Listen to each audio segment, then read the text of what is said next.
நான் உன்னை விவாகரத்து செய்துவிடுவேன். நீ இந்த குழந்தையை வீட்டை விட்டு வெளியேற்றாவிட்டால் நான் உன்னை வைத்துக் கொள்ள மாட்டேன் என்று கூறினார்.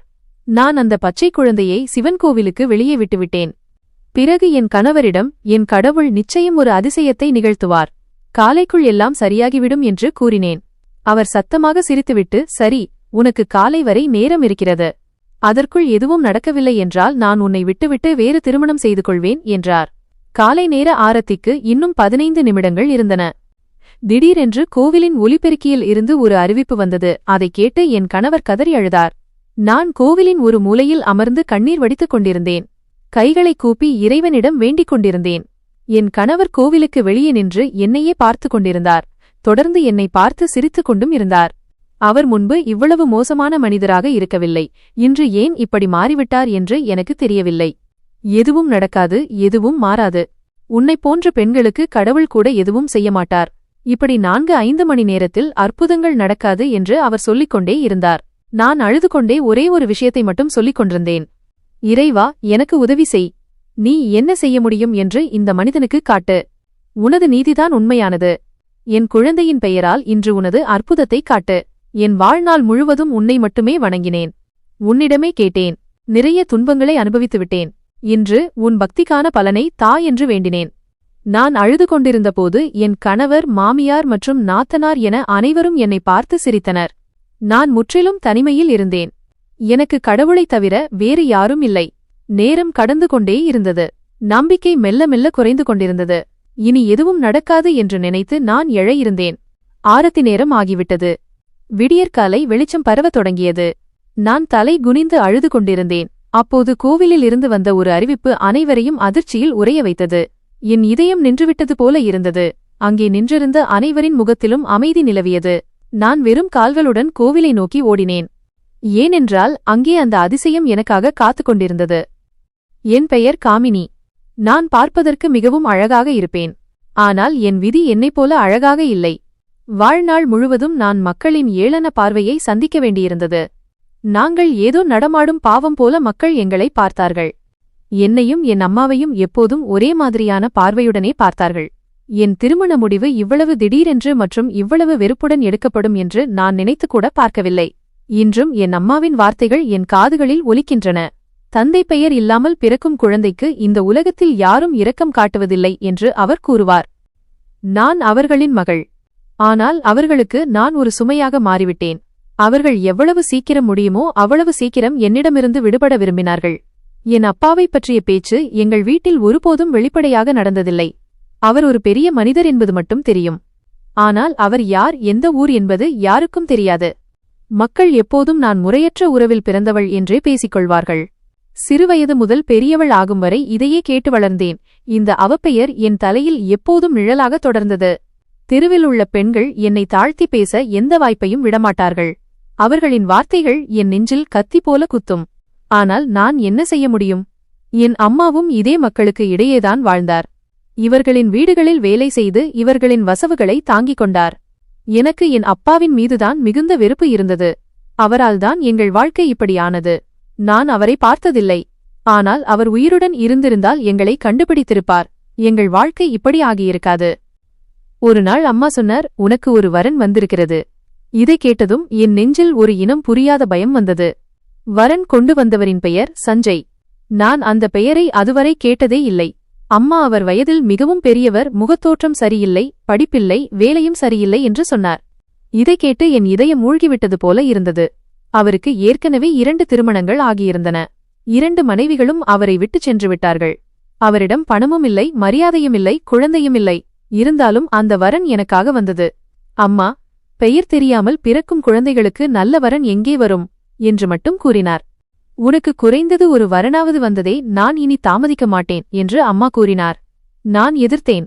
இந்த திருமணம் என் வாழ்க்கையை நாசமாக்கிவிடும் அம்மா, நான் என் வாழ்க்கையை இப்படி வீணடிக்க விரும்பவில்லை. நீங்கள் இந்த வரனை ஏற்கக்கூடாது என்று கூறினேன். ஆனால் என் அம்மா என் பேச்சை கேட்பதற்கு பதில் தன் சோக கதையை சொல்லத் தொடங்கினார். வாழ்க்கை எல்லோருக்கும் நாசமாகத்தான் போகிறது. உன் அம்மாவின் வாழ்க்கையும் அப்படித்தானே போனது. நீ பிறக்கும் முன்பே உன் அப்பா என்னை விட்டுச் சென்றுவிட்டார். இப்போது உன் வாழ்க்கையும் நாசமானால் நான் என்ன செய்வது என்றார். அவருடைய வார்த்தைகள் விஷம் போல என் நெஞ்சில் இறங்கின. அவர் பேச்சில் கசப்பு இருந்தது, ஆனால் அது உண்மையாகவும் இருந்தது. அவரும் என்ன செய்வார்? வாழ்க்கை அவருக்கும் எப்போதும் நல்லதை செய்யவில்லை. நான் பிறக்கவிருந்தபோது என் அப்பா அவரை விட்டுச் சென்றார். திருமணம் நடந்ததா இல்லையா என்பதே இன்றுவரை ஒரு கேள்விக்குறிதான். என் அம்மா உலகம் முழுவதினுடைய ஏளனங்களையும் வலிகளையும் தாங்கிக் கொண்டார். அவர் ஒரு படிக்காத பெண். தன் வாழ்க்கையில் நடந்த அநீதி போல தன் மகளுக்கும் நடப்பது உறுதி என்று அவர் நம்பினார். அவருக்கு தனக்கு நேர்ந்த கொடுமையிலிருந்து தன் மகளையாவது காப்பாற்றலாம் என்ற புரிதல் இல்லை. அவருக்கு தெரிந்த உண்மை ஒன்றுதான், எல்லோருக்கும் கெட்டதுதான் நடக்கிறது, பிறகு எனக்கோ உனக்கோ நடந்தால் என்ன வித்தியாசம் என்பதுதான். என் அம்மா தன் முழு வாழ்க்கையையும் எங்களுக்காக தியாகம் செய்தார்.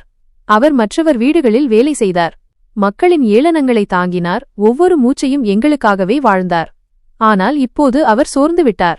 எனக்கு திருமணம் செய்து வைத்து தன் கடைசி பொறுப்பிலிருந்து விடுபட விரும்பினார். அவருக்கு இது ஒன்றுதான் வழியாக தெரிந்தது.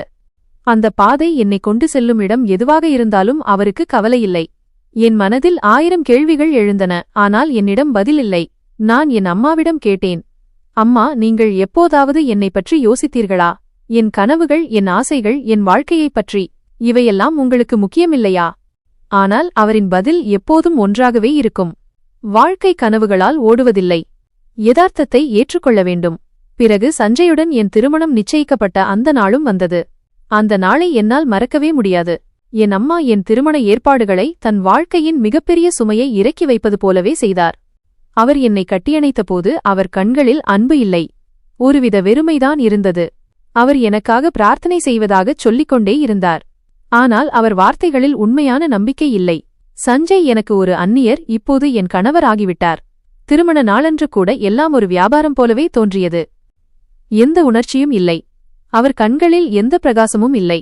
பேச்சில் எந்த நெருக்கமும் இல்லை. அம்மா என்னை வழியனுப்பிய போது, மகளே, உன் வாழ்க்கையை எளிதாக்க முயற்சி செய் என்று மட்டும் கூறினார். இந்த வார்த்தைகள் என் இதயத்தில் இன்னொரு காயத்தை ஏற்படுத்தியது போல இருந்தது.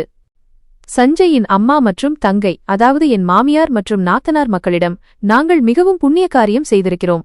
இந்த பெண்ணை எங்கள் மகனுக்கு திருமணம் செய்து வைத்தோம். இல்லையென்றால் இவள் வாழ்க்கை கெட்டுப்போயிருக்கும் என்று சொல்லிக் கொண்டிருந்தார்கள். ஆனால் முழு தெருவுக்கும் தெரியும், அவர்கள் மகனுக்கு பெண் கொடுக்க யாரும் தயாராக இல்லை என்று. 1000 இடங்களில் நிராகரிக்கப்பட்ட பிறகுதான் அவர்கள் எங்கள் வீட்டிற்கு வந்தார்கள். நான் எப்படிப்பட்டவளாக இருந்தாலும் என்னிடம் அழகிற்கு எந்த குறையும் இல்லை. இருந்தாலும் மக்கள், பாருங்கள், நாங்கள் எங்கள் கண் முன்னாலேயே உண்மையை விழுங்கிவிட்டோம் என்று சொல்லிக் கொண்டிருந்தார்கள். அவர்கள் அனைவரும் உலகின் முன் மிகவும் நல்லவர்களாகவும் கண்ணியமானவர்களாகவும் நடிக்க முயன்றனர். ஆனால் என் மனதில் ஒரே ஒரு கேள்விதான் இருந்தது. என் வீட்டிற்கு வரன் கொண்டு வரச் சொல்லி உங்களிடம் யார் சொன்னது? நீங்கள் வராமல் இருந்திருந்தால் ஒருவேளை என் வாழ்க்கை தப்பியிருக்கும். என் திருமண இரவு மிகவும் பயங்கரமாக இருந்தது. எனக்கு நினைவு திரும்பியபோது நான் சிட்டி மருத்துவமனையில் இருந்தேன். மருத்துவர்களும் செவிலியர்களும் என்னை பார்த்து அதிர்ச்சியடைந்தனர். இவ்வளவு அழகான பெண்ணுக்கு இந்த நிலையை யார் ஏற்படுத்தியது என்று பேசிக்கொண்டனர். நான் அமைதியாக படுத்துக்கொண்டு கூரையை பார்த்து கொண்டிருந்தேன். மருத்துவர் கேட்டார், இவர்களிடம் கேள்வி கேட்க உனக்கு பெற்றோர்கள் இல்லையா? நான் சோர்வான குரலில், அவர்கள்தான் என் திருமணத்தை நடத்தி வைத்தார்கள். இப்போது அவர்கள் எனக்காக என்ன செய்வார்கள் என்றேன். இனி உன் புகுந்த வீடே கதி என்று உன் வாழ்க்கையை வாழ்ந்துவிடு என்று அவர்கள் கூறிவிட்டார்கள். மருத்துவரிடம் ஒரு பெண்கள் உதவி மையத்தின் எண் இருந்தது. நான் உனக்கு அதன் தலைவரின் எண்ணை தருகிறேன். அவர்கள் உன்னை இங்கிருந்து பாதுகாப்பாக அழைத்துச் செல்வார்கள். நாங்கள் இதற்கு முன்பும் சில பெண்களுக்கு உதவி செய்திருக்கிறோம் என்றார். பிறகு அவர் நிறுத்திவிட்டு, ஆனால் யோசித்துப் பார், இந்த 2-3 பேர் ஆயிரக்கணக்கானவர்களில் சிலர்தான். ஆயிரக்கணக்கான பெண்களுக்கு உதவி தேவைப்படுகிறது. ஆனால் பயத்தின் காரணமாக அவர்கள் எதுவும் சொல்வதில்லை. தைரியம் காட்டும் அந்த சில பெண்கள் மட்டுமே தப்பிக்கிறார்கள். உனக்குள் தைரியம் இருந்தால் நாங்கள் உன்னை அங்கே அனுப்பி வைப்போம் என்றார்.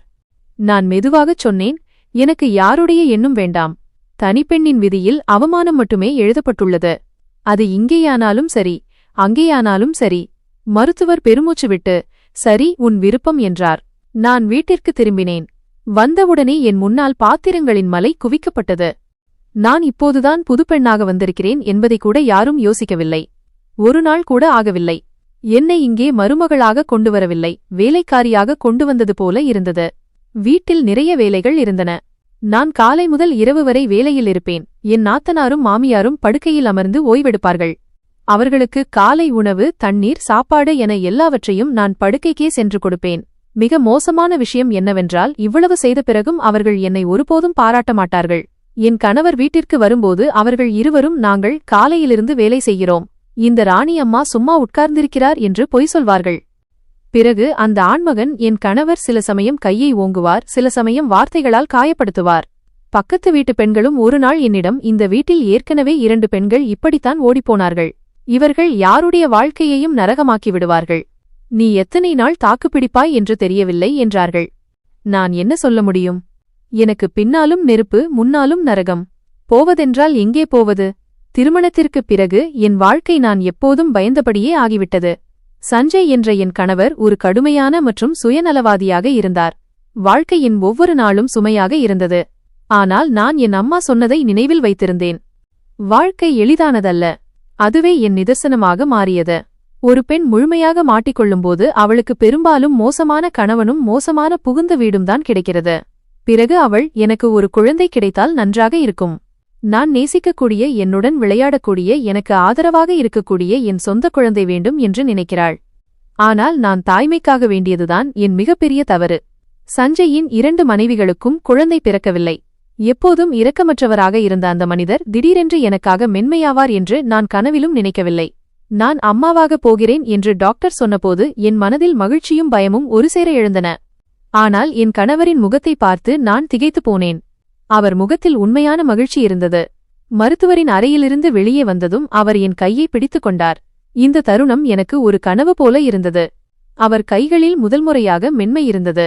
அவர் அன்பாக, மெதுவாக நட, உனக்கு ஏதும் ஆகிவிடப் போகிறது என்றார். அவரின் இந்த பேச்சை கேட்டு நான் ஆச்சரியப்பட்டேன். என்மீது எந்த உணர்வும் இல்லாத மனிதருக்குள் திடீரென்று இந்த அக்கறையும் பாசமும் எங்கிருந்து வந்தது? வீட்டிற்கு திரும்பியதும் அவர் தன் அம்மாவையும் தங்கையையும் அழைத்தார்.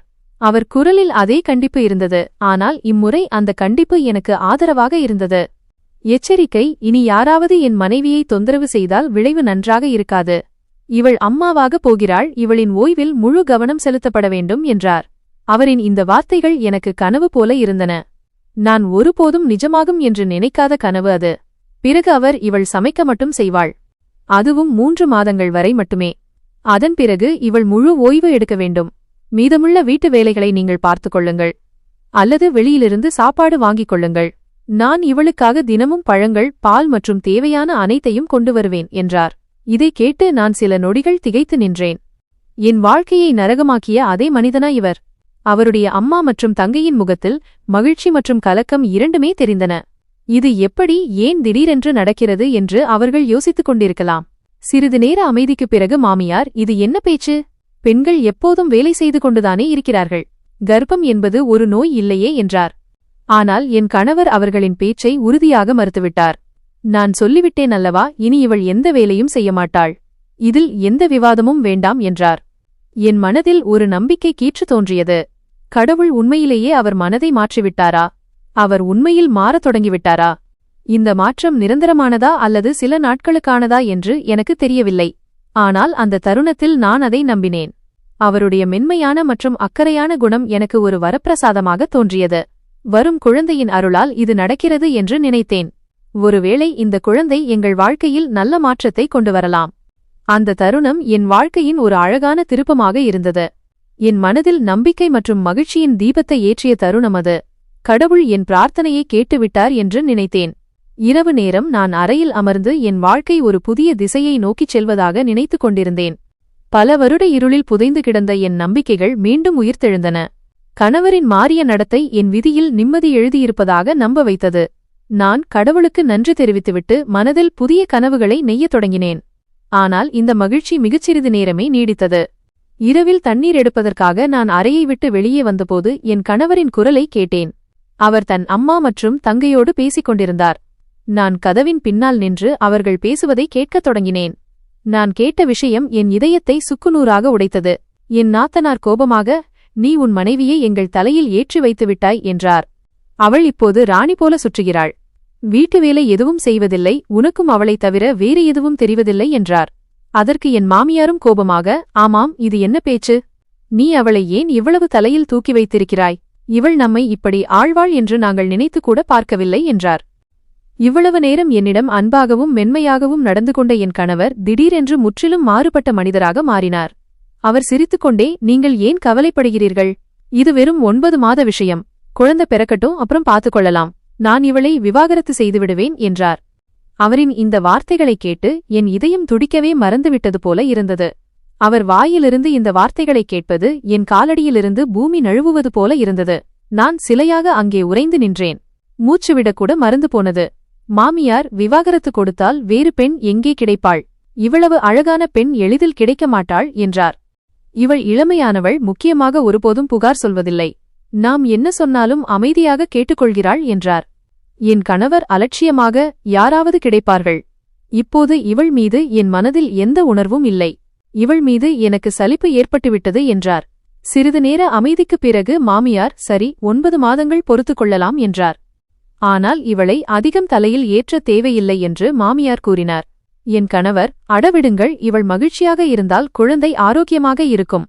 நமக்கு குழந்தைதான் முக்கியம், இவள் அல்ல என்றார். மாமியார் தலையசைத்து, குழந்தை வேண்டும், அதுவும் ஆணாக இருக்க வேண்டும் என்றார். கணவர், பெண்ணோ ஆணோ, நான் மகிழ்ச்சியாக இருப்பேன். ஆனால் ஆண் என்றால் இன்னும் நல்லது என்றார். அவர்களின் இந்த பேச்சைக் கேட்டு என் கண்களில் கண்ணீர் நிறைந்தது.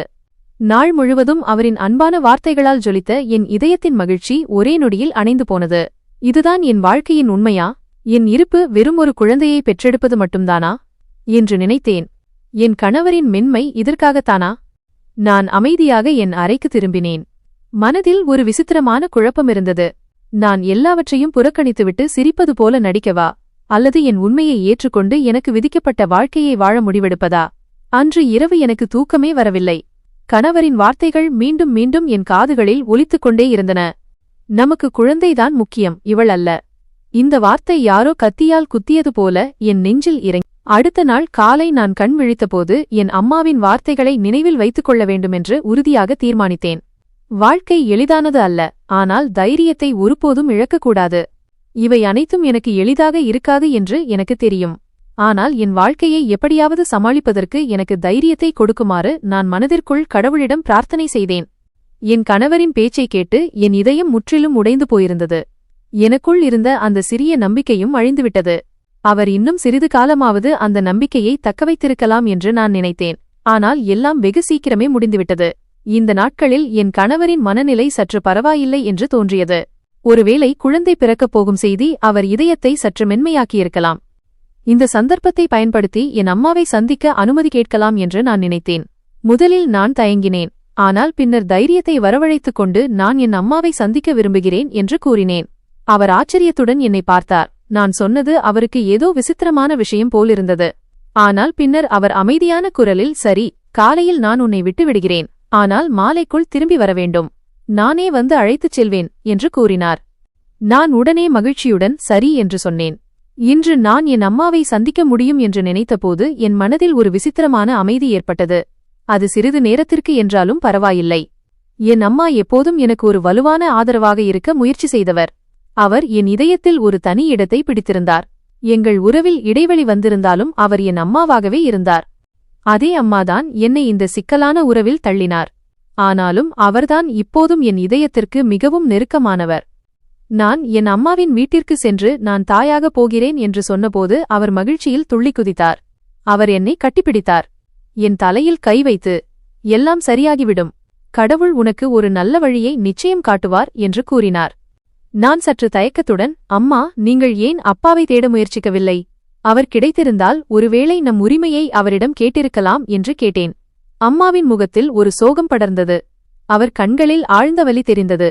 கடந்த கால நினைவுகளில் மூழ்கிப் போனவர் போல அவர் சிறிது நேரம் அமைதியாக இருந்தார். பின்னர் மெதுவாகச் சொன்னார், அவரை எங்கே தேடுவது? அவர் ஒரு பயணி போல என் வாழ்க்கையில் ஒரு கனவாக வந்து பின்னர் போய்விட்டார். அவர் என்னை நேசித்தார், திருமணம் செய்தார், சிறிது காலம் என்னுடன் இருந்தார், என்னை தன்னுடன் அழைத்துச் செல்வதாக கூறுவார். அவர் ஒரு பெரிய மாளிகையின் உரிமையாளர் என்று சொல்வார். ஆனால் ஒரு நாள் யாருடையதோ போன் வந்தது, அவர் அம்மாவுக்கு உடல்நிலை சரியில்லை என்று. அவர் சென்றுவிட்டார். அதன் பிறகு ஒருபோதும் திரும்பி வரவே இல்லை. நான் ஆச்சரியத்துடன் கேட்டேன், அம்மா, அவரை பற்றி உங்களுக்கு எதுவுமே தெரியாதா? அம்மா சோர்வான புன்னகையுடன் சொன்னார், எனக்கு அவருடைய பெயர் மட்டுமே நினைவிருக்கிறது. முகவரியோ காவல் நிலையமோ நகரமோ தெரியாது. எந்த போன் நம்பரும் இல்லை. நான் அவரை எங்கே தேடுவது? என் மனதில் ஒரு ஆசை எழுந்தது. குறைந்தது அவருடைய பெயரையாவது தெரிந்து கொள்ள வேண்டும். என் தந்தையாக இருந்த அந்த மனிதரின் பெயர் என்ன? நான் தயக்கத்துடன், அம்மா, இன்றாவது எனக்கு என் அப்பாவின் பெயரைச் சொல்லுங்கள் என்று கேட்டேன். அம்மா ஒரு பெருமூச்சு விட்டு மெதுவாக சொன்னார், உன் தந்தையின் பெயர் வீரேந்திர பிரதாப் சிங். இந்த பெயரை கேட்டதும் என் இதயத்தில் ஒரு விசித்திரமான சலனம் ஏற்பட்டது. ஆனால் அந்த பெயரால் எனக்கு எந்த பயனும் இல்லை. அந்த பெயர் என் இருப்பின் ஒரு பகுதியாக மாறியிருக்கலாம். ஆனால் அப்படி நடக்கவில்லை. அந்த பெயரும் என் வாழ்க்கையின் அந்த வெற்று மூலைகளில் ஒன்றாக சேர்ந்தது. எதையும் என்னால் நிரப்ப முடியவில்லை. நான் சிறிது நேரம் அம்மாவின் அருகில் அமைதியாக அமர்ந்திருந்தேன். அவர் முகத்தில் வாழ்க்கையின் கசப்பு தெளிவாக தெரிந்தது. என் மனதில் சொல்ல முடியாத ஒரு குழப்பம் ஓடிக்கொண்டிருந்தது. கடைசியில் இந்த பெயரை வைத்துக்கொண்டு நான் என்ன செய்வது? எனக்கு இதுதான் வாழ்க்கை, இதை எப்படியாவது சகித்துக் கொண்டுதான் ஆக வேண்டும் என்பது நிதர்சனமாக இருந்தது. மாலைக்குள் என் கணவர் என்னை அழைத்துச் செல்ல வரவிருந்தார். நான் அம்மாவிடம் விடைபெற்றுக் கொண்டு வாழ்க்கையின் இந்த சக்கரம் இப்படியே சுழலும் என்று நினைத்தேன். என் ஆசைகள், கனவுகள் அல்லது கேள்விகள் பின்னுக்கு தள்ளப்பட்டாலும் பரவாயில்லை. 9 மாதங்கள் எப்படியோ நன்றாக கழிந்தன. ஆனால் கடவுளுக்கு என்ன சம்மதமோ தெரியவில்லை. குழந்தை பிறந்தபோது என் காலடியில் பூமி நழுவியது போல் இருந்தது. பெண் குழந்தை பிறந்திருந்தது. ஆனால் அதன் கை, கால்கள் ஊனமாக இருந்தன. என் கணவர் குழந்தையை பார்த்ததும் அவர் முகம் வாடிவிட்டது. அவர் பெண் குழந்தை பிறந்தது, ஆனால் அது பயனற்றது. இதை யார் வளர்ப்பார்கள்? யார் இதை கவனித்துக் கொள்வார்கள்? என்று கூறினார். அவருடைய வார்த்தைகள் என் இதயத்தில் அம்பு போல தைத்தன. என்னால் விவரிக்க முடியாத அளவு எனக்கு வலித்தது. என் வாழ்நாள் முழுவதும் நான் ஒரு உணர்ச்சிகரமான தாயின் நிழலில் கழித்தேன். இப்போது நானும் ஒரு தாயாகியிருந்தேன். நானும் உணர்ச்சிவசப்பட்டு, சரி, உனக்கு வேண்டாம் என்றால் நான் இவளை கோவிலுக்கு வெளியே விட்டு வருகிறேன். அங்கே யாராவது இவளை எடுத்துக்கொள்வார்கள் அல்லது கடவுளே ஏதாவது வழிகாட்டுவார் என்று கூறினேன். என் கணவர் குளிர்ந்த குரலில், அப்படி நினைத்தது நல்லது. எப்படியும் நான் இவளை வீட்டில் வைத்திருக்க விரும்பவில்லை. போய் இவளை விட்டுவிடு என்றார். என் மாமியாரும் நாத்தனாரும் பேசிக்கொண்டே இருந்தார்கள். அவர்களின் பேச்சு என் மூளையை மரத்துப்போக செய்தது. பின்னர் நான் அந்த விசித்திரமான, வேதனையான முடிவை எடுத்தேன். இரவின் நிசப்தத்தில் நான் என் பிஞ்சு குழந்தையை சிவன் கோவிலுக்கு வெளியே விட்டு வந்தேன். நான் திரும்பி வந்தபோது என் கணவர், நீ செய்தது நல்லது என்றார். நான், கடவுள் ஏதாவது ஒரு வழியை நிச்சயம் காட்டுவார் என்று பதிலளித்தேன். அவர் சிரித்துக்கொண்டே, ஓ, உனக்கு உன் கடவுள் மீது அதிக நம்பிக்கை இருக்கிறது. சரி, உன் கடவுள் என்ன அதிசயம் செய்கிறார் என்று பார்ப்போம். காலை ஆரத்தி வரை நேரம் தருகிறேன் என்றார். அதற்குள் எந்த அதிசயமும் நடக்கவில்லை என்றால் நீயும் இந்த வீட்டிலிருந்து வெளியேற வேண்டும் என்று கூறினார். நானும் பூஜைக்கான பாயை விரித்தேன். என் வாழ்க்கையில் யார் இருந்தார்கள்? சொந்தம் இல்லை, துணை இல்லை, நண்பர்கள் இல்லை. கடவுள் மட்டும்தான் இருந்தார். நான் அவரிடம்தான் உதவி கேட்டேன். பூஜையில் அமர்ந்து உரத்த குரலில் கடவுளிடம் பிரார்த்தனை செய்ய ஆரம்பித்தேன். வீட்டில் உள்ள அனைவரும் என்னை பார்த்து சிரித்தனர். எந்த அதிசயமும் நடக்கப் போவதில்லை என்றனர். இரவு நேரம். நெஞ்சில் விசித்திரமான பதற்றம் இருந்தது. நான் என் மகளை கோவிலில் விட்டுவிட்டு வந்தபோதும் நெஞ்சில் கல்லை வைத்தது போல் கனமாக இருந்தது. ஆனால் வீடு திரும்பியதும் கணவரின் பேச்சு என் முழு இருப்பையும் உடைத்துவிட்டது. அவர் சொன்னார், நல்லது செய்தாய், இல்லையென்றால் நான் இவளை வீட்டில் இருக்க விட்டிருக்க மாட்டேன். இப்போது பார், உன் கடவுள் ஏதாவது அதிசயம் காட்டுகிறாரா இல்லையா என்று. காலை ஆரத்தி வரை நேரம் கொடுத்திருக்கிறேன். ஒன்றும் நடக்கவில்லை என்றால் நானும் இந்த வீட்டிலிருந்து வெளியேற்றப்படுவேன். என் நாத்தனாரும் மாமியாரும் கேலி செய்து கொண்டிருந்தார்கள். அவர்கள் இருவரும் சிரித்துக்கொண்டு என்னை ஒரு முட்டாள் பெண்ணை பார்ப்பது போல் பார்த்தார்கள். அவர்களின் நடத்தை எனக்குள் இருந்த கடைசி நம்பிக்கையையும் அசைத்தது. ஆனால் என் மனதில் ஒரு விஷயம் தெளிவாக இருந்தது. கடவுளை விட பெரியவர் யாருமில்லை. நான் மீண்டும் பூஜை பாயை விரித்து என் இறைவனின் முன் நின்றேன். கண்களில் கண்ணீர் வழிந்தது. உதடுகள் தானாகவே பிரார்த்தனைகளை முணுமுணுத்தன. ஹே இறைவா, என் கட்டாயங்கள், என் இதயத்தின் நிலை எல்லாம் உனக்கு தெரியும். கடவுளை, என் குழந்தையின் மீது கருணை காட்டு, அவளை காப்பாற்று. என் குரல் உயர்ந்திருந்தது. வீட்டில் உள்ளவர்கள் என் நிலையை பார்த்து சிரித்தனர். கணவர், கத்துவதாலும் அழுவதாலும் ஒன்றும் ஆகாது. கடவுள் சும்மா அதிசயம் காட்டமாட்டார் என்றார். மாமியார் கிண்டலாக, பெரிய பக்திமான் என்று நினைப்பு. இவளுடைய கடவுள் ஏதாவது செய்தாரா இல்லையா என்று பார்ப்போம் என்றார். ஆனால் நான் இப்போது வேறு ஒரு உலகில் இருந்தேன். என் பிரார்த்தனைகள் நிற்கவில்லை. இதயத்தின் ஆழத்திலிருந்து ஒரே ஒரு வேண்டுதல்தான் வந்தது. என் அப்பாவி பெண்ணை எப்படியாவது காப்பாற்று. ஹே கடவுளே! இரவின் ஒவ்வொரு நொடியும் எனக்கு பிரளயம் போல் தோன்றியது. காலை நேரம் நெருங்கிக் கொண்டிருந்தது. என் தைரியம் குறைந்து கொண்டே வந்தது. நெஞ்சில் பயம் இருந்தது. எந்த அதிசயமும் நடக்கவில்லை என்றால் என்ன ஆகும்? நான் உண்மையிலேயே இந்த வீட்டிலிருந்து வெளியேற்றப்படுவேனா? என் மகள் என்றென்றும் இருண்ட விதியின் இரையாகி விடுவாளா? கணவரின் சிரிப்பு இன்னும் என் காதுகளில் ஒலித்துக் கொண்டிருந்தது. அவர் தன் அம்மாவிடம், இவள் இனி எந்த பயனும் இல்லாதவள். நாளை இவளை வீட்டிலிருந்து வெளியேற்றிவிடலாம். எனக்கு ஒரு அழகான பெண்ணை பார்த்து திருமணம் செய்துவை. உலகம் முழுவதும் அவளை பார்க்கும் என்று சொல்லிக் கொண்டிருந்தார். என் மாமியாரும் அவருக்கு துணையாக, நீ கவலைப்படாதே. உனக்கு நான் அப்படி ஒரு மருமகளை கொண்டு வருவேன், எல்லாரும் ஆச்சரியப்படுவார்கள் என்றார். அவர்களின் இந்த வார்த்தைகள் என் இதயத்தில் ஈட்டி போல் பாய்ந்தன. ஆனாலும் நான் அமைதியாக என் பூஜை பாயில் அமர்ந்து கடவுளிடம் அழுது கொண்டே பிரார்த்தனை செய்தேன். இரவின் பெரும்பகுதி கடந்துவிட்டது. விடியற்காலை ஆகப் போகிறது. வெளியே இருள் குறைந்து கொண்டிருந்தது. ஆனால் என் மனதின் இருள் இன்னும் ஆழமாகிக் கொண்டிருந்தது. என் கணவர் மீண்டும் கிண்டலாக, ஒன்றும் நடக்கப் போவதில்லை, போய் உன் சாமான்களை கட்டிக்கொள், நாளை காலை நீ இந்த வீட்டை விட்டு போய்விடுவாய் என்றார். நான் என் நெற்றியை தரையில் வைத்து பிரார்த்தனை செய்தேன். இறைவா, இந்த உலகம் இனி என்னுடையது இல்லை. நீயே என் துணை. என் குழந்தைக்காக ஏதேனும் செய். ஒரு அதிசயத்தை காட்டு. திடீரென்று கோவிலிலிருந்து ஒரு அறிவிப்பு கேட்டது. வீரேந்திர பிரதாப் சிங் என்ற நபர், அவருடன் ஒரு சிறு குழந்தை உள்ளது. இந்த குழந்தையை யாருக்காவது தெரியுமா என்று கேட்கிறார். யாராவது அறிந்திருந்தால் உடனே கோவிலுக்கு வாருங்கள். இந்த அறிவிப்பை கேட்டதும் என் மூச்சு நின்றது. அந்த பெயரை கேட்டதும் என் இதயம் வேகமாக துடிக்க ஆரம்பித்தது. வீரேந்திர பிரதாப் சிங் இதுதானே என் அம்மா பல வருடங்களுக்குப் பிறகு என்னிடம் சொன்ன பெயர். இதுதான் என் தந்தையின் பெயர். என் காலடியிலிருந்து பூமி நழுவுவது போல் உணர்ந்தேன். என் கணவரும் மாமியாரும் ஆச்சரியத்துடன் என்னை பார்த்தார்கள். ஆனால் நான் யாரையும் பொருட்படுத்தாமல் வெறுங்காலுடன் ஓட ஆரம்பித்தேன்.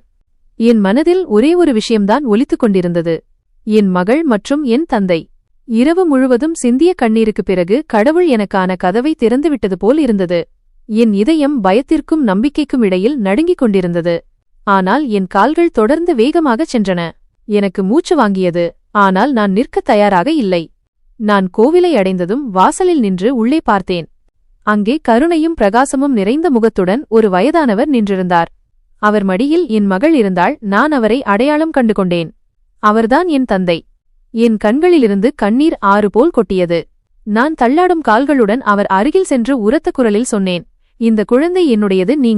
நீங்கள் என் தந்தை. கோவிலில் இருந்த அனைவரும் என்னை ஆச்சரியத்துடன் பார்த்தார்கள். என் தந்தை என்னை பார்த்தார். அவர் கண்களில் ஆச்சரியமும் பாசமும் இருந்தது. அவர், நீ என் மகளா என்று கேட்டார். நான் அழுதுகொண்டே அவர் அருகில் சென்று அவர் கால்களில் விழுந்தேன். என் உதடுகளிலிருந்து, அப்பா, நான் தான் உங்கள் மகள் என்ற வார்த்தைகள் மட்டுமே வந்தன. அவர் என்னை தூக்கினார். என் கண்ணீரை துடைத்து, நான் உன்னை வெகுவாக தேடினேன், ஆனால் கண்டுபிடிக்க முடியவில்லை. இன்று கடவுள் நம் இருவரையும் சேர்த்துவிட்டார் என்றார். அந்த தருணம் எனக்கு ஒரு அதிசயத்திற்கு சற்றும் குறைந்ததல்ல. என் மகள் இப்போது அவர் கைகளில் இருந்தால் என் பிரார்த்தனைகள் நிறைவேறிவிட்டன. ஆனால் நான் என் மகளை உற்று பார்த்தபோது என் கண்களில் ஆச்சரியம் இருந்தது. அவளுடைய கை கால்கள் இப்போது முற்றிலும் சரியாகி இருந்தன. அவள் மிகவும் நலமாக இருந்தாள்.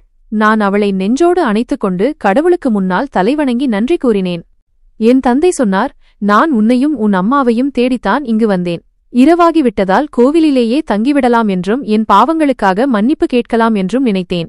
அப்போதுதான் இந்த குழந்தையை பார்த்தேன். இவளுடைய குடும்பம் கிடைக்கும் வரை தகவல் தெரிவிக்கலாம் என்று நினைத்தேன். இவளை பார்த்ததும் எனக்கு உன்னுடைய நினைவுதான் வந்தது. இவள் உன்னுடைய மகள் என்று எனக்கு எப்படி தெரியும்?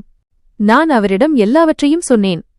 அம்மா எப்படி வேறு வழியின்றி எனக்கு திருமணம் செய்து வைத்தார் என்பதையும், இந்த மக்கள் என்னிடம் எப்படி நடந்து கொண்டார்கள் என்பதையும் கூறினேன். என் தந்தையின் முகத்தில் கோபக்கோடுகள் தோன்றின. ஒரு சுயமரியாதையுள்ள வீரமான மனிதரின் முகத்தில் வருவது போல. அவர் என் கையை பிடித்தார். என் மகளை தன் போர்வையில் போர்த்திக் கொண்டு, வா என்னுடன் என்றார். நான் எங்கே என்று கேட்டேன். அவர் வெறுமனே வா, உனக்கு எல்லாம் புரியும் என்றார். அவர் என்னை என் வீட்டிற்கே அழைத்து சென்றார். அங்கே என் கணவர் சஞ்சய், மாமியார் மற்றும் நாத்தனார் நான் ஒரு அறியாத மனிதருடன் வந்திருப்பதைக் கண்டு திகைத்துப் போனார்கள். அந்த மனிதர் என் தந்தை. என் கணவர் தன் மகளையும் பார்த்து கொண்டிருந்தார். அவள் முற்றிலும் குணமாகி கண்களை திறந்து எல்லோரையும் பார்த்து கொண்டிருந்தாள். பெண் குழந்தை என்றால் நான் மிகவும் மகிழ்ச்சியடைவேன் என்று அவர் சொல்வதை நான் கேட்டது போல் இருந்தது. அவர் மனதில் கருணை பிறந்து அவர் என் அருகில் வரத் தொடங்கியபோது என் தந்தை கையசைத்து அவரை தடுத்தார். நாங்கள் காரில் வந்திருந்தோம். என் தந்தையுடன் அவருடைய 2 மெய்க்காப்பாளர்களும் இருந்தார்கள். அவர்கள் சாதாரண மனிதர்கள் அல்ல. அவர்களின் தோரணையும் ஆளுமையும் அனைவரின் முகத்திலும் ஆச்சரியத்தையும் அவநம்பிக்கையும் ஏற்படுத்தின. என் தந்தை கர்ஜிக்கும் குரலில், என் பெயர் வீரேந்திர பிரதாப் சிங். எங்கள் குடும்பம் உயர்குலத்தில் மதிக்கப்படுகிறது. எவ்வளவு நிலம் மற்றும் செல்வத்திற்கு நான் சொந்தக்காரன் என்று எனக்கே தெரியாது. நீதான் என் மகளின் கணவனா என்று கேட்டார். அதுவரை சௌகரியமாக உட்கார்ந்திருந்த என் கணவர் உடனே மரியாதையுடன் எழுந்து நின்று பயத்துடன், ஐயா, இவள் என் மனைவி, இது என் மகள் என்று கூறினார். தந்தையின் முகத்தில் கோபக்கோடுகள் இன்னும் ஆழமாயின. அவர் கடுமையான குரலில், இந்த குழந்தை உன்னுடையது என்றால் கோவிலில் என்ன செய்து கொண்டிருந்தது நீ என் மகள் மீது எப்படி கை உயர்த்தினாய் என்று கேட்டார். என் கணவரின் முகம் முற்றிலும் வெளிறிப்போனது. அவர்களால் எதுவும் பேச முடியவில்லை, அமைதியாக நின்றார். தந்தை தன் மெய்காப்பாளரிடம் சைகை செய்தார். அவர் உடனே உள்ளே வந்து ஆயுதத்தை கையில் ஏந்தி என் கணவரை நோக்கி சென்றார். தந்தை கூறினார், இப்போதே இந்த நிமிடமே என் மகளை இந்த உறவிலிருந்து விடுவி, இல்லையென்றால் நான் உன்னை வாழ்க்கையிலிருந்தே விடுவித்து விடுவேன். தன்னை எப்போதும் தைரியசாலி என்று நினைத்துக் கொண்டிருந்த என் கணவர் உடனே என் தந்தையின் கால்களில் விழுந்தார். நடுங்கும் குரலில், இல்லை ஐயா, நான் சத்தியம் செய்கிறேன், உங்கள் மகளை மிகவும் மகிழ்ச்சியாக வைத்திருப்பேன் என்றார். அப்போது தந்தை குளிர்ந்த ஆனால் கூர்மையான குரலில், நீ யாரை மகிழ்ச்சியாக வைத்திருப்பாய்? உன்னிடம் வாழ்க்கையே எவ்வளவு மிச்சமிருக்கிறது? முதியவனே, என் இளம் மகளை திருமணம் செய்ய உனக்கு எவ்வளவு தைரியம் என்றார். என் தந்தையின் குரலில் இருந்த கடுமையால் என் கணவருக்கு வியர்த்து கொட்டியது. அவர் மீண்டும் கடுமையான வார்த்தைகளில் உத்தரவிட்டார். உடனே என் மகளுக்கு விவாகரத்து கொடு, இல்லையென்றால் உனக்கு மிக மோசமான விளைவுகள் ஏற்படும். பயத்துடனும் தயக்கத்துடனும் என் கணவர் அந்த வார்த்தைகளைச் சொன்னார். அவை என் வாழ்க்கைக்கு சாபம் போல் இருந்தன. ஆனால் விசித்திரமான விஷயம் என்னவென்றால், அந்த வார்த்தைகளுடன் என் இதயத்திற்கு ஒரு ஆழ்ந்த நிம்மதியும் கிடைத்தது. வாழ்க்கையின் கெட்ட நாட்கள் இப்போது முடிவுக்கு வந்துவிட்டது போல் இருந்தது. என் தந்தை பின்னர் என் மாமியார் மற்றும் நாத்தனாரை பார்த்தார். இருவரும் அமைதியாக தலைகுனிந்து அமர்ந்திருந்தனர். அப்போது என் தந்தை தன் சட்டைப் பையிலிருந்து நோட்டுக்கட்டை எடுத்து என் கணவரின் முகத்தில் வீசினார். இது என் மகள் உன் வீட்டில் இருந்ததற்கான விலை என்றார். இப்போது இந்த பணத்தை எண்ணி பார்த்து கொண்டிரு என்றார். பின்னர் அவர் என் பக்கம் திரும்பினார். அவர் கண்களில் பாசம் இருந்தது. அவர் என் தலையை வருடி, மகளே, இந்த மனிதன் உனக்கு தகுதியானவன் அல்ல. உலகம் முழுவதும் பார்க்கும் வகையில் உனக்கு ஒரு நல்ல வரனை நான் தேடித் தருவேன் என்றார். என் கண்களில் கண்ணீர் வழிந்தது. ஆனால் இந்த கண்ணீர் வலிக்கானதல்ல, நிம்மதிக்கானது. என் இதயத்தின் எல்லா குறைகளும் தீர்ந்துவிட்டன. என் தந்தை என்னை தன் அருகில் இழுத்துக் கொண்டார். என் மகளை தூக்கிக் கொண்டார். என் கையை பிடித்துக்கொண்டு பெருமையுடன் அந்த வீட்டிலிருந்து என்னை வெளியே அழைத்துச் சென்றார். அந்த தருணம் என் வாழ்க்கையின் ஒரு புதிய தொடக்கம். கடவுள் என் பிரார்த்தனைகளைக் கேட்டு எனக்கு சாதகமாக தீர்ப்பு வழங்கியது போல் உணர்ந்தேன். நாங்கள் நேராக என் அம்மாவின் வீட்டிற்குச் சென்றோம். என் மனதில் பதற்றமும் மகிழ்ச்சியும் இருந்தது. அம்மாவிற்கு அப்பாவை பார்த்ததும் என்ன நடக்கும் என்று நினைத்துக் கொண்டிருந்தேன். நாங்கள் வாசலை அடைந்ததும் நான் கதவை தட்டினேன். கதவு திறந்தது. அம்மா முன்னால் நின்றார். என்னையும் அப்பாவையும் ஒன்றாக பார்த்ததும் அவர் திகைத்துப் போனார். அவர் கண்களில் ஆச்சரியமும் மகிழ்ச்சியும் ஒரே நேரத்தில் தெரிந்தன. அடுத்த கணமே அவர் கண்ணீர் நிற்கவே இல்லை. அவர் கதறி அழ ஆரம்பித்தார். அப்பா முன்னே சென்றார். அவர் அம்மாவின் கண்ணீரை துடைத்து, நான் உன்னை ஒருபோதும் விட்டுவிட விரும்பவில்லை. ஆனால் சூழ்நிலை என்னை கட்டாயப்படுத்திவிட்டது. இன்று நான் என்றென்றும் உன்னுடன் இருக்க திரும்பி வந்துள்ளேன் என்றார். அவர்கள் இருவரும் அவ்வாறு கட்டிப்பிடித்துக் கொண்டதை பார்த்து என் நெஞ்சம் நிறைந்தது. என் கண்களிலிருந்தும் கண்ணீர் வழிந்தது. அந்த காட்சி ஒரு கனவை விட குறைந்ததல்ல. அப்பா என்னையும் அம்மாவையும் அணைத்துக்கொண்டு, இனி கடந்த காலத்தை பின்னால் விட்டுவிடுங்கள் என்றார். நாம் ஒரு புதிய வாழ்க்கையை தொடங்குவோம். அவர் எங்களை ஜெய்ப்பூருக்கு அழைத்து சென்றார். அங்கே அவருக்கு ஒரு பெரிய மாளிகை இருந்தது. அது ஒரு அரண்மனைக்கு சற்றும் குறைந்ததல்ல. அவருடைய முதல் மனைவி இறந்துவிட்டிருந்தார். அவருடைய குழந்தைகள் இப்போது வளர்ந்து திருமணமாகியிருந்தார்கள். அப்பா சொன்னார், என்னை உன்னிடமிருந்து பிரித்தவர்கள் என் பெற்றோர்கள். ஆனால் இப்போது அவர்கள் இந்த உலகில் இல்லை. இப்போது நீ மீண்டும் என் வாழ்க்கையில் இருக்கிறாய். நான் உன்னை ஒருபோதும் பிரிய மாட்டேன். மாளிகையை அடைந்ததும் எங்களுக்கு அந்த மரியாதையும் சுகமும் கிடைத்தன.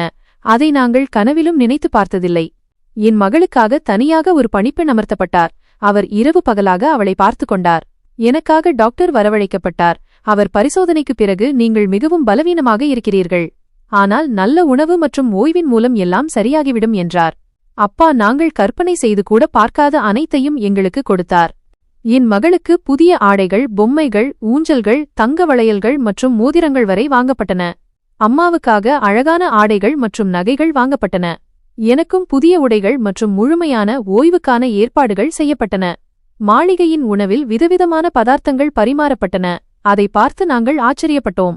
தினமும் சுவையான மற்றும் தரமான உணவு கிடைத்தது. ஒரே வாரத்தில் எங்கள் நிலைமை மாறிவிட்டது. பலவீனத்திற்கு பதிலாக புத்துணர்ச்சி வந்தது. கவலைக்கு பதிலாக நிம்மதி. வாழ்க்கை எங்களிடமிருந்து எதை பறித்ததோ அவை அனைத்தையும் பல மடங்காக திருப்பிக் கொடுத்தது. என் தந்தை தன் அன்பு மற்றும் பொறுப்பால் எங்களுக்கு அந்த மரியாதையையும் பாசத்தையும் கொடுத்தார். அது உண்மையில் எங்கள் உரிமை. ஜெய்ப்பூர் சென்ற பிறகு அவர் எங்களை தன் முழு குடும்பத்துடனும் அறிமுகப்படுத்தினார். அங்கே அவருடைய சகோதரர் மற்றும் அவருடைய குழந்தைகளுடன் எனக்கு சந்திப்பு நிகழ்ந்தது. இவை அனைத்தும் எனக்கு முற்றிலும் புதிய மற்றும் மகிழ்ச்சியான அனுபவமாக இருந்தன. வலி நிறைந்த அத்தியாயத்திற்கு பிறகு வாழ்க்கை மீண்டும் சிரிக்க கற்றுக்கொண்டது போல. அங்கே என் வயதிலேயே ஒரு இளைஞன் இருந்தான். அவன் ஒரு இளவரசனைப் போல அழகாகவும் கம்பீரமாகவும் இருந்தான். தந்தை அவனை எனக்கு அறிமுகப்படுத்தி, இவன் விஷால், நீ இவனையே திருமணம் செய்து கொள்ள வேண்டும் என்று நான் விரும்புகிறேன். இவன் உன்னையும் உன் மகளையும் மனதார ஏற்றுக்கொள்ள தயாராக இருக்கிறான் என்றார். விஷால் உண்மையில் மிக நல்ல மனிதராக இருந்தான். ஒரு வசதியான மற்றும் பொறுப்பான இளைஞன். ஆனால் இம்முறை நான் எந்த முடிவையும் அவசரத்தில் எடுக்க விரும்பவில்லை. நான் என் தந்தையிடம் சிறிது காலம் கேட்டேன். அவரும் என் விருப்பத்தை மதித்தார். அடுத்த சில நாட்கள் நாங்கள் ஒருவரை ஒருவர் புரிந்துகொள்வதில் செலவிட்டோம். பேச்சினோடே நான் என் வாழ்க்கையின் அனைத்து வேதனையான அனுபவங்களையும் அவனிடம் சொன்னேன். அவன் என்னிடம் மிகுந்த அன்பு, புரிதல் மற்றும் இரக்கத்துடன் நடந்து கொண்டான். ஒரு நாள் அவன் சொன்னான், உன் முதல் கணவன் என் முன்னால் இருந்திருந்தால் அவனுடைய நடத்தைக்கு நான் நிச்சயம் தண்டனை கொடுத்திருப்பேன். எங்கள் வீட்டு பெண் ஒருவரிடம் அப்படி நடந்து கொள்வது மன்னிக்க முடியாதது. ஆனால் நீ விரும்பினால் நான் அவனுக்கு பாடம் புகட்ட முடியும். நான் புன்னகைத்துக் கொண்டே, வேண்டாம், நடந்தது நடந்துவிட்டது, அதை மறந்துவிட வேண்டும். நாம் நம் வாழ்க்கையை முன்னெடுத்து செல்வோம், கடந்த காலத்தை பின்னால் விட்டுவிடுவோம் என்றேன். அதன் பிறகு விஷாலுக்கும் எனக்கும் இடையே ஆழமான நட்பு ஏற்பட்டது. அவன் என்னிடம் மட்டுமல்லாமல் என் மகளிடமும் மிகுந்த அன்பு காட்டினான். அவன் அவளை மடியில் வைத்துக்கொண்டு மணிக்கணக்கில் விளையாடுவான். அந்த சின்ன சின்ன தருணங்கள் எனக்கும் மிகுந்த மகிழ்ச்சியை தந்தன. என் தந்தை என் மகளுக்கு பிரியா என்று பெயர் வைத்தார். அவளுக்கு தேவையான அனைத்து வசதிகளையும் செய்து கொடுத்தார். ஒரு நாள் விஷால் என்னிடம், நான் உனக்காக எப்போதும் காத்திருப்பேன். எப்போது நீ சம்மதிக்கிறாயோ அன்றே நாம் திருமணம் செய்து கொள்வோம். நீ எவ்வளவு நேரம் எடுத்துக்கொண்டாலும் இந்த முடிவு முற்றிலும் உன்னுடையது என்றான். அவனுடைய இந்த வார்த்தை என் இதயத்தை ஆழமாக தொட்டது. அவனுடைய உண்மையான அன்பு மெதுவாக என் மனதில் இடம் பிடிக்கத் தொடங்கியது. சில நாட்களுக்குப் பிறகு நான் என் மனதின் குரலை கேட்டு சரி என்று சொன்னேன். என் தந்தை மிகுந்த மகிழ்ச்சியுடன் எங்கள் திருமணத்தை நடத்தி வைத்தார். இது எனக்கு ஒரு புதிய வாழ்க்கையின் தொடக்கமாக இருந்தது. விஷாலுடன் என் வாழ்க்கை நிம்மதி, அன்பு மற்றும் மகிழ்ச்சியால் நிறைந்ததாக மாறியது. அவர் என் மகளுக்கு ஒரு சிறந்த தந்தையாகவும் எனக்கு என் எல்லா துயரங்களையும் போக்கி மகிழ்ச்சியின் வெளிச்சத்தில் கொண்டு வந்து நிறுத்திய ஒரு துணையாகவும் இருந்தார்.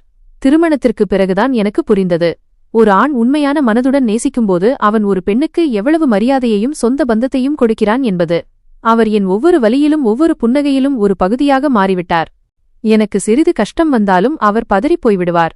அவருடைய அன்பும் அக்கறையும் எப்படிப்பட்டதென்றால், பல நேரங்களில் நான் ஏதோ கனவு காண்கிறேனோ என்று எனக்கு தோன்றும்.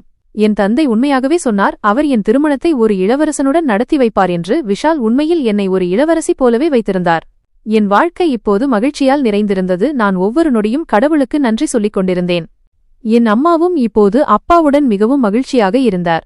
அவர் புன்னகைப்பதையும் சிரிப்பதையும் முன்பை விட மிகவும் புத்திசாலித்தனமாக இருப்பதையும் நான் பார்த்தேன். சிறுவயதில் நான் அவரை எப்படி பார்க்க விரும்பினேனோ அப்படியே அவர் இருந்தார். அப்பா அவரிடம் சொல்லியிருந்தார், இனி ஒவ்வொரு நாளும் ஒரு திருவிழா போல வாழ வேண்டும். கைகளில் வளையல் அணிந்து கொள், உன்னை அலங்கரித்துக்கொள், உன் வாழ்க்கையை அழகாக்கிக்கொள். நாம் சேர்ந்து கழிக்காத நேரத்தை இப்போது கடைசி மூச்சு வரை வாழ்ந்து தீர்ப்போம். என் அப்பா உண்மையில் ஒரு ஹீரோவாக இருந்தார். சூழ்நிலைகள் எங்களை ஒருவருக்கொருவர் பிரித்திருந்தாலும் இப்போது அவர் ஒவ்வொரு தடையையும் நீக்கி எங்களை தன் வாழ்க்கையின் ஒரு பகுதியாக மாற்றிக்கொண்டார். இப்போது என் வாழ்க்கை ஒவ்வொரு தாயும் தன் மகளுக்காக கனவு காண்பது போல் இருந்தது. மகிழ்ச்சி, நிம்மதி மற்றும் அன்பு என்னை சுற்றிலும் இருந்தது. நான் ஒவ்வொரு நொடியும் இந்த அழகான வாழ்க்கையை அனுபவித்துக் கொண்டிருந்தேன். விஷாலும் என் அப்பாவும் சேர்ந்து என் உலகத்தை சொர்க்கமாக மாற்றியிருந்தார்கள். இவை அனைத்தும் எனக்கு ஒரு அதிசயத்திற்கு சற்றும் குறைந்ததல்ல. வாழ்க்கையில் ஒவ்வொரு மனிதனும் பலவிதமான பிரச்சனைகளையும் கஷ்டங்களையும் சந்திக்க வேண்டியிருக்கிறது. சில நேரங்களில் சூழ்நிலைகள் மிகவும் கடினமாகிவிடுகின்றன. மனிதன் தன்னைத்தானே சமாளித்துக் கொள்வது கடினமாகிவிடுகிறது. மனிதன் தன்னை தனிமையாகவும் உதவியற்றவனாகவும் உணர்கிறான். துன்பங்களும் தடைகளும் ஒவ்வொருவர் வாழ்விலும் ஒரு பகுதியாகும். ஆனால் வாழ்க்கையில் கடினமான நேரம் வரும்போது மனிதன் நினைவில் வைத்துக் கொள்ள வேண்டும், கடவுளின் அருளையும் உதவியையும் விட பெரியது எதுவும் இல்லை. நாம் எவ்வளவு தூரம் கடவுளை நம்புகிறோமோ அவ்வளவு தூரம் அவர் நமக்கு உதவி செய்கிறார். நம் துயரங்களை தன் கருணையால் துடைக்கிறார். கடவுளுடனான நம் உறவு எப்படிப்பட்டதென்றால் அது ஒருபோதும் முறிந்து போகாது. ஏனென்றால் இறைவனின் உதவியை நம்புபவருக்கு இறைவன் நிச்சயமாக உதவுகிறார். இது உண்மைதான். உலகின் ஆதரவுகள் நிலையற்றவை. ஒரு மனிதன் தன் பலம், செல்வம் அல்லது மற்றவர்களை மட்டுமே சார்ந்திருந்தால் சிறிது காலத்திற்குப் பிறகு அவன் சோர்ந்து போய் ஏமாற்றமடைவான். ஏனென்றால் உலகின் மனிதர்களும் பொருட்களும் ஒரு குறிப்பிட்ட எல்லை வரை மட்டுமே துணை நிற்க முடியும். ஆனால் இறுதியில் மனிதன் தனியாகவே நடக்க வேண்டியிருக்கிறது. ஆனால் கடவுளின் உதவி எப்போதும் நம்முடன் இருக்கிறது. ஒரே நிபந்தனை என்னவென்றால் நாம் அவர் மீது நம்பிக்கை வைத்து உண்மையான மனதுடன் அவரிடம் உதவி கேட்க வேண்டும். வாழ்க்கையில் எல்லையற்ற கஷ்டங்கள் வரும்போது சில நேரங்களில் மனிதன்தான் தனியாக இருப்பதாகவும் தனக்கு உதவ யாருமில்லை என்றும் நினைக்கிறான். ஆனால் அவன் கடவுளை நோக்கி திரும்பி மனதார பிரார்த்தனை செய்து அவருடைய விருப்பப்படி நடக்க முயற்சித்தால் கடவுள் நிச்சயமாக அவனுக்கு உதவுகிறார். நாம் கடவுளிடம் உதவி கேட்கும்போது அவர் நம் பிரார்த்தனைகளுக்கு தன் சரியான நேரத்தில் பதிலளிக்கிறார். அவருடைய உதவியின் முறை நம் சிந்தனையிலிருந்து மாறுபட்டதாக இருக்கலாம். ஆனால் அவருடைய ஒவ்வொரு முடிவும் நம் நன்மைக்காகவே இருக்கும். நாம் கடவுளையே நம் மிகப்பெரிய ஆதாரமாக ஏற்றுக்கொண்டால் நமக்கு உலகின் எந்த பொருளின் குறைபாடும் தெரியாது. ஏனென்றால் கடவுளின் அருளாலும் ஆசீர்வாதத்தாலும் நாம் எந்த கஷ்டத்தையும் எதிர்கொள்ள முடியும். அவர் தன் பக்தர்களை ஒருபோதும் தனியாக விடமாட்டார் என்பது அவருடைய வாக்குறுதி. அவருடைய விருப்பப்படி வாழ முயற்சிப்பவர்களின் பிரார்த்தனைகளை கடவுள் ஏற்றுக்கொள்கிறார். அவர்கள் மீது தன் எல்லையற்ற கருணையை பொழிகிறார். நாம் இறைவனின் வழியில் நடக்க முயற்சிக்கும்போது அவர் நமக்கு வெற்றி மற்றும் அமைதியை நோக்கிச் செல்லும் ஒரு பாதையை காட்டுகிறார். நம்மை இருளிலிருந்து வெளியேற்றி நிம்மதியான வெளிச்சத்தில் சேர்க்கிறார். உலகின் ஆதரவுகளை நம்பி கடவுளை மறப்பவர்கள் எப்போதும் தங்களுக்குள் ஆழ்ந்த தனிமையை உணர்கிறார்கள். ஏனென்றால் அப்படிப்பட்டவர்கள் கடினமான சூழ்நிலையில் இருக்கும்போது அவர்களுக்கு எங்கும் நிம்மதியோ ஆறுதலோ கிடைப்பதில்லை. ஏனென்றால் அவர்களுக்கு கடவுளுடன் தொடர்பு இருப்பதில்லை. அவர்கள் நெஞ்சில் கடவுளின் உதவி கிடைக்கும் என்ற நம்பிக்கை இருப்பதில்லை. இதனால்தான் அவர்கள் எப்போதும் வெறுமையாகவும் முழுமையற்றவர்களாகவும் உணர்கிறார்கள். தன் பக்தர்களின் பிரார்த்தனைகளை நிச்சயமாக கேட்பதாக கடவுள் வாக்களித்துள்ளார். ஆனால் அதற்கு நாம் அவர் மீது முழு நம்பிக்கை வைத்து உண்மையான மனதுடன் அவரிடம் சரணடைய வேண்டியது அவசியம். கடவுளை நம் வாழ்வின் மிகப்பெரிய ஆதாரமாக நினைத்து அவரிடம் உதவி கேட்கும்போது அவர் நமக்கு சரியான வழியை காட்டுகிறார், நம் கஷ்டங்களை எளிதாக்குகிறார். கடவுளின் கருணைக்கான கதவு எப்போதும் திறந்தே இருக்கிறது. தேவைப்படுவது எல்லாம் அவருடைய விருப்பத்திற்கு ஏற்ப நடப்பதும் உண்மையான மனதுடன் அவரிடம் பிரார்த்தனை செய்வதும்தான். ஏனென்றால் நாம் உலகியல் விஷயங்களுக்கு முன்னுரிமை கொடுத்து கடவுளை மறந்துவிடும்போது நமக்கு ஒருபோதும் உண்மையான நிம்மதியோ மகிழ்ச்சியோ கிடைக்காது. கடவுளிடம் பிரார்த்தனை செய்வதால் நம் மனதிற்கு அமைதி கிடைக்கிறது. நம் பிரச்சினைகளுக்கான தீர்வும் கிடைக்க ஆரம்பிக்கிறது. அவருடைய கருணையால் ஒவ்வொரு வலியும் எளிதாகிறது. நமக்கு ஒரு புதிய தைரியம் கிடைக்கிறது. வாழ்க்கையில் கஷ்டங்கள் நிச்சயமாக வரும். ஆனால் நாம் கடவுளை நோக்கி திரும்பும்போது அவர் எப்போதும் நமக்கு உதவுகிறார். கடவுளை தன் மிகப்பெரிய ஆதாரமாக கருதுபவர்கள் மீது அவருடைய கருணை பொழிகிறது. ஏனென்றால் உலகின் ஆதரவுகளால் ஒருபோதும் உண்மையான நிம்மதி கிடைப்பதில்லை. ஆனால் கடவுளின் ஆதரவு எப்போதும் நம்மை வெற்றியடைய செய்கிறது. வாழ்க்கையில் எவ்வளவு கஷ்டங்கள் வந்தாலும் சரி. எனவே வாழ்க்கையில் ஏதேனும் கஷ்டம் வந்தால் கடவுளிடம் பிரார்த்தனை செய்யுங்கள். அவர் எப்போதும் நம்முடன் இருக்கிறார் என்ற நம்பிக்கையை உங்கள் மனதில் வையுங்கள். ஏனென்றால் கடவுளின் கருணையில் நம்பிக்கை வைப்பவரின் வாழ்க்கையில் எந்த பிரச்சனையும் பெரிதாக இருப்பதில்லை.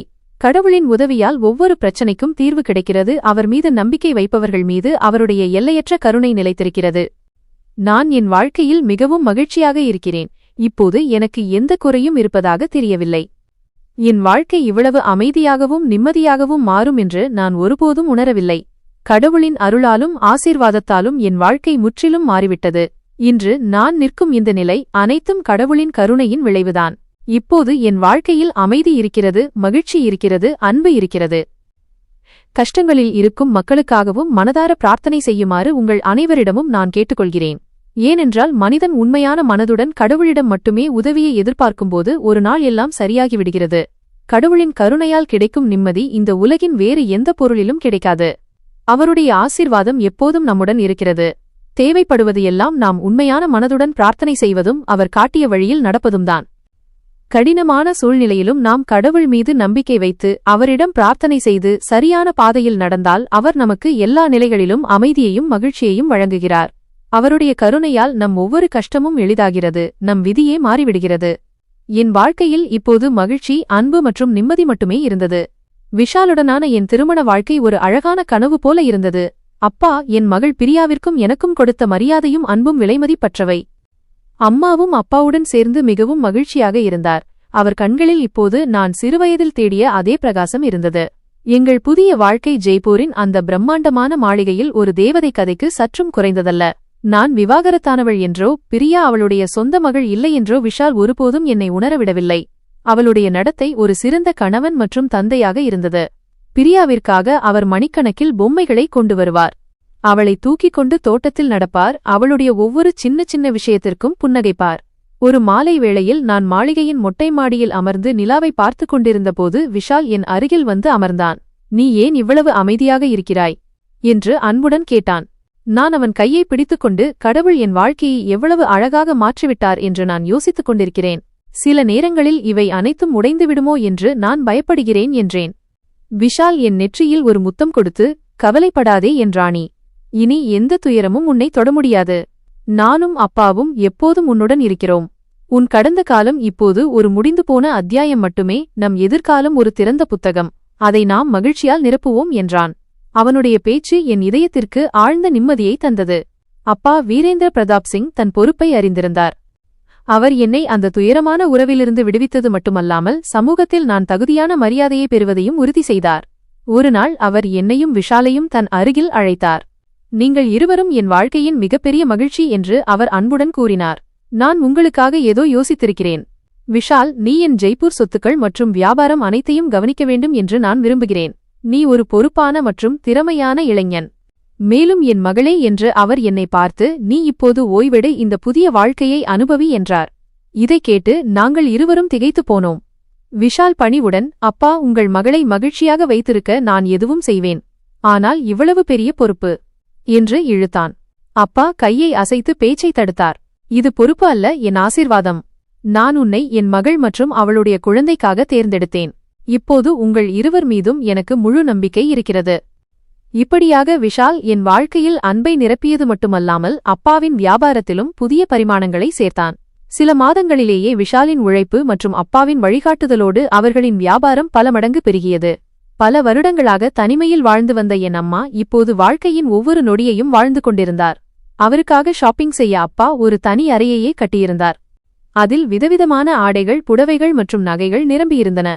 ஒரு நாள் அம்மா என் காதில் கிசுகிசுத்தார். உன் அதிர்ஷ்டம் நான் இழந்த அனைத்தையும் எனக்கு திருப்பிக் கொடுத்துவிட்டது.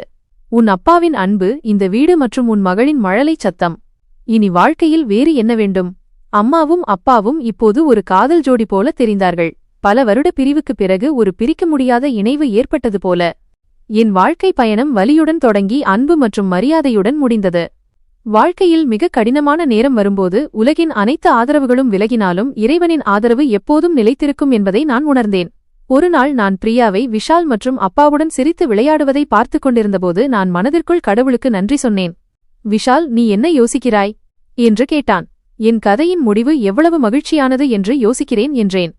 விஷால், இல்லை, இது முடிவு அல்ல, இது மகிழ்ச்சியின் ஒரு புதிய தொடக்கம் என்றான். விஷால் சொன்னது சரிதான்.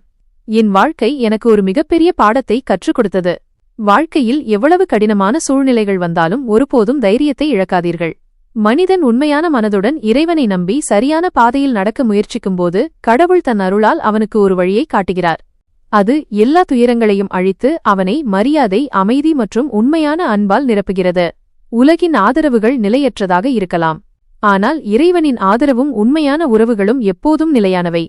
உங்கள் விதியை மாற்றும் சக்தி நீங்கள் உங்கள் மீதும் பரம்பொருள் மீதும் வைத்திருக்கும் நம்பிக்கையில் இருக்கிறது. நண்பர்களே, இந்த கதை முற்றிலும் கற்பனையானது. இதன் நோக்கம் எந்தவொரு நபரையும், நிறுவனத்தையும் அல்லது சமூகத்தின் உணர்வுகளையும் புண்படுத்துவது அல்ல. இதில் காட்டப்பட்டுள்ள கதாபாத்திரங்கள், நிகழ்வுகள் மற்றும் சூழ்நிலைகள் சமூக செய்தியை வழங்குவதற்காக மட்டுமே. இதன் மூலம் பொய்யான குற்றச்சாட்டுகள் மற்றும் தவறான புரிதல்கள் ஒருவரின் வாழ்க்கையை எப்படி சீரழிக்கும் என்பதை மக்கள் புரிந்து கொள்ள முடியும். இந்த கதையை ஒரு சமூக மற்றும் உணர்வுபூர்வமான பாடமாக பார்க்கவும். ஆம் நண்பர்களே, எங்களின் இன்றைய இந்த கதை உங்களுக்கு எப்படி இருந்தது என்று கமெண்ட் செய்து சொல்லுங்கள். இதுபோன்ற கதைகளை கேட்க எங்கள் சேனலை சப்ஸ்கிரைப் செய்யுங்கள். மேலும் எங்கள் இந்த கதைக்கு ஒரு லைக் கொடுங்கள், கூடவே பகிருங்கள். ஆம் நண்பர்களே, நீங்கள் இந்த கதையை எந்த நகரத்திலிருந்து கேட்கிறீர்கள்? அதையும் கமெண்ட் செய்து உங்கள் நகரத்தின் பெயரைச் சொல்லுங்கள். நன்றி.